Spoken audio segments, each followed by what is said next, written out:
রাজধানীর স্টার কাবাব হোটেল একটা আলোচিত নাম, কিন্তু সম্প্রতি নেতিবাচকভাবে সামনে এসছে। রাজধানীতে ইয়াং জেনারেশন, বিভিন্ন বয়স, স্টারের খাবার কেউ খায়নি এমন মনে হয় কেউ নেই। বলতে গেলে স্টার কাবাব খুবই প্রসিদ্ধ একটা হোটেল, যার ব্রাঞ্চ ধানমন্ডি, বনানী, বিভিন্ন জায়গায় আছে। আমি নিজেও অনেকবার খেয়েছি এবং তাদের ম্যানেজমেন্ট, তাদের ব্যবস্থাপনা এবং প্রচুর ভিড়ের মধ্যে যেভাবে সামাল দেয়, আমার মোট কথা আমি খুবই পছন্দ করি এবং আমার একটা প্রিয় হোটেল। খুব হাইফাই না, আবার একেবারেই না, মধ্যবিত্ত শ্রেণীর। এই স্টার কাবাব হোটেল নিয়ে এখন একটা নেগেটিভ খবর এসছে বনানী, এবং ঘটনা সত্য। দেখেন, স্টার কাবাব কর্তৃপক্ষ এখন এই ঘটনাকে তারা ক্ষতিপূরণ দিতে চাচ্ছে। 1000 এতিমকে একবেলা খাওয়াবে। আমি জানি স্টার কাবাব প্রায় অনেক এতিম গরিব মানুষকে খুব কম পয়সায়, একেবারে বলতে গেলে বিনামূল্যে খাওয়ায়। তাদের কোথায় সপ্তাহের কোনো একটা দিনে তারা খাওয়ায়। ঘটনা ঘটেছে, এর সাথে আসলে মালিকদের অনেক সময় করার কিছু থাকে না। তারা তো আর ওই একটা বনানী স্টার কাবাব শাখা নিয়ে থাকে না, তাদের অনেকগুলোই আছে, তাদের একটা ম্যানেজমেন্ট আছে, সেখানে বিভিন্ন জনকে দায়িত্ব দেওয়া আছে। দেখেন, একজনের ভুলের কারণে পুরো এখন স্টার কাবাবের সুনামটা নষ্ট হলো। মালিকরা একটা ভয়ঙ্কর একটা আইনি জটিলতার মধ্যে পড়ল। এখন এগুলি কি হয় না? হয়। কর্মচারী স্টাফরা তো আর ওন করে না প্রতিষ্ঠানটাকে, তখন তারা প্রতিক্রিয়া দেখায়, তার খেসারত দিতে হয় বাড়ির মালিককে। বহু দেখবেন যে বাসা বাড়িতে মারামারি হয়, রক্তাক্ত হয়, খুন হয়ে যায়। পরে বাড়ির মালিক, সে ওই ভাড়া দিয়ে রাখছে কোনো একজনকে, পরে দেখা যায় ওই মালিক মানে এইসব ঝামেলার মধ্যে জড়ায় পড়ে।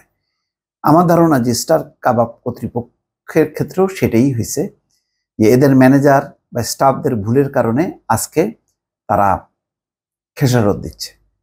তো তাদের যে প্রস্তাবটা, এটা চমৎকার। আমি মনে করি যে স্টার কাবাবকে মাফ করে দেওয়া উচিত, এই প্রতিষ্ঠানটা যাতে চলে, কারণ মধ্যবিত্ত শ্রেণীর খাবারের কোনো বিকল্প নেই।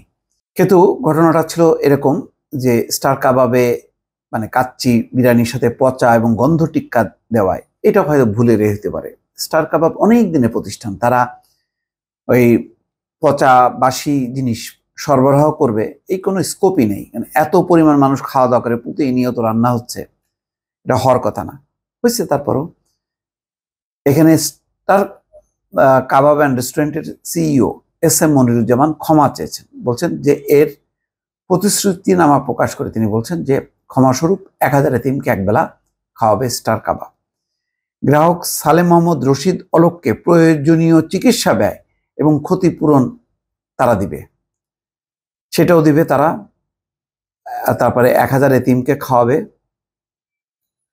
তা আমি মনে করি যে বলছেন যে আগামী 1 অক্টোবরের মধ্যে 1000 এতিমকে একবেলা উন্নত মানের খাবার পরিবেশনের প্রতিশ্রুতি দিয়েছেন তারা।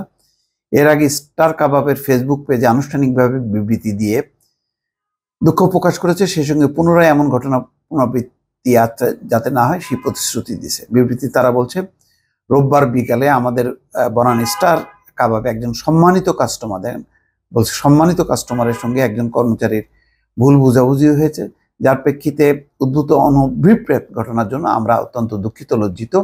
সেই সঙ্গে আমাদের এই সম্মানিত কাস্টমারের কাছে প্রাতিষ্ঠানিকভাবে ক্ষমা প্রার্থী। ঘটনার প্রতিক্রিয়ায় সংশ্লিষ্ট কর্মচারীকে তাৎক্ষণিকভাবে শাস্তির আওতায় এনে তাকে বরখাস্ত করা হয়েছে। গত রোববার রাজধানীর বনানী স্টার কাবাবে কাচ্চি বিরিয়ানির সাথে পচা ও গন্ধ টিকার প্রতিবাদ করায় গ্রাহককে মারধর করে রক্তাক্ত করার ঘটনায় মামলা দায়ের করেন ভুক্তভোগী সাংবাদিক সালেম মোহাম্মদ রশিদ অলোক। এই ঘটনায় 11 জনকে গ্রেপ্তার করে বলে চ্যানেল 24-কে নিশ্চিত করেছিল বনানীর থানার ওসি রাসেল সরওয়ার। যাই ঘটনা ঘটে গেছে, এটা তো আর ফেরানো যাবে না।